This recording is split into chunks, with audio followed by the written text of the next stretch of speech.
কি ভাবতেছেন কাকা কি আপনারা পানি খাওয়াবে? আসলে না, কাকা পানি খাওয়াইছে আমার এই শখের ড্রোন রে। কাকার এই চুলপাক নামের কারণে আমার এই ড্রোনের মাদারবোর্ডটি নষ্ট হয়ে যায়। আসলে আমি ড্রোনটা আকাশে উড়াই ঘরের একটি ক্লিপ নেওয়ার জন্য, আর কিভাবে জানি হুট করে বিদ্যুতের তারের সাথে আটকে যায়, আর কোনো কিছুই বুঝিবার আগেই ড্রোনটি মাটিতে পড়ে যায়। ড্রোনটিকে মাটি থেকে তোলে একটি বা সিলভার, সে কোনো কিছু না বুঝেই পানি দিয়ে ড্রোনটিকে ধুয়ে ফেলে। তার এই একটু চুলপাক নামের কারণে আমার গুনতে হচ্ছে 45,000 টাকা, কারণ ড্রোনের ভিতরে পানি গিয়ে মাদারবোর্ডটি নষ্ট হয়ে যায়। যাদের ড্রোনের মাদারবোর্ড সম্পর্কে ধারণা আছে তারা তো জানে কত টাকা খরচ হয়। আমরা এখন ড্রোন ঠিক করার উদ্দেশ্যে রওনা দেই।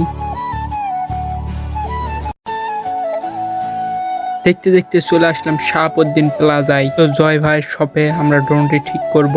আর এটা হলো জয় ভাইয়ের শপ, আর পাশে রয়েছে হেলমেটের দোকান। হেলমেটগুলো খুব সুন্দর ছিল, খুব চমৎকার হেলমেট। আমার বাইক নেই, তারপর দেখছি।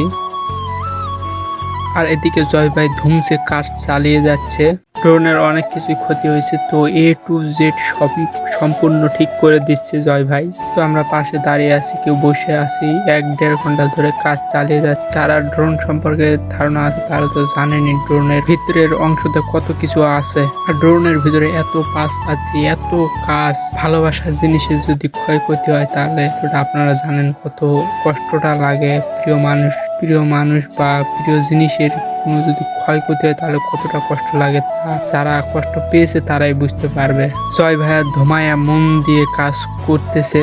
আর এই দোকানে এত বড় বড় ড্রোন আছে যে আমারে উড়ায় নিয়ে যেতে পারবে এই ড্রোনগুলো। আর জয় ভাইয়ের শপটা দেখতে ছোট হলেও এখানে অনেক বড় বড় ড্রোনের কাজ সারা হয়, অনেক বড় বড় ড্রোন তৈরি করা হয়। এটা শুধু আমার ক্ষেত্রে নয়, সবার ক্ষেত্রেই। ভালোবাসার জিনিসের যদি কোনো ক্ষয়ক্ষতি হয় আমরা কেউই সহ্য করতে পারি না। আর এখানে অনেকক্ষণ বসে রয়েছি, বোরিং ফিল হচ্ছে।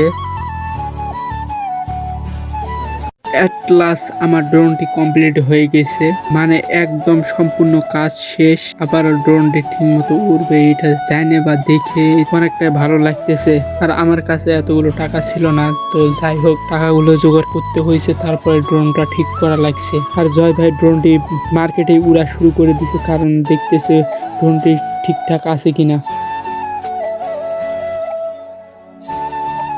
আর ড্রোনটি চারিদিকে উড়া আড়ি করতেছে, ব্রেক ধরতেছে, দেখতেছে সম্পূর্ণ ঠিকঠাক আছে কিনা। ড্রোনটি চারিদিকে উড়ে দেখতেছে সাইড বাই সবকিছু ঠিকঠাক আছে কিনা। আর এগুলো সবকিছু দেখার পর ড্রোনটি ব্যাগ নিয়ে আসতেছে, কিন্তু যখন ড্রোনটা উড়াইতেছে তখন সকল দোকানদাররা ড্রোনের দিকে তাকিয়ে রয়েছে, মনে হয় যে ওরা কোনোদিন ড্রোন দেখে নাই, এরকম একটা অবস্থা। আর ওরা ওভাবে ড্রোনের দিকে তাকিয়ে রয়েছিল কিসের জন্য তা আমি জানি না। আর আমার এক বড় ভাই টাকাগুলো গুনতেছে, তো ওরও ওটা পারিশ্রমিক ও পাওনাদার, ওকে এটা দেয়া লাগবেই। জয় ভাই অনেকটা কষ্ট করেছে আমাদের ড্রোনের জন্য। তো বড় ভাই যখন টাকা গুনতেছিল তখন ওর হাতে একটা আমার গিফট তুলে দেয়। তো এই গিফটটা কারোরই দেয় না, কিন্তু আমারে কেন দিল তা আমি জানি না। তো জয় ভাইয়ের হাতে টাকা তুলে দেওয়ার পর জয় ভাইয়ের খুশি, এখন আমিও খুশি। তো এখন অনেকটা শান্তি লাগতেছে, কারণ অনেক ঝাই ঝামেলার পর ড্রোনটা ঠিক হয়ে গেল।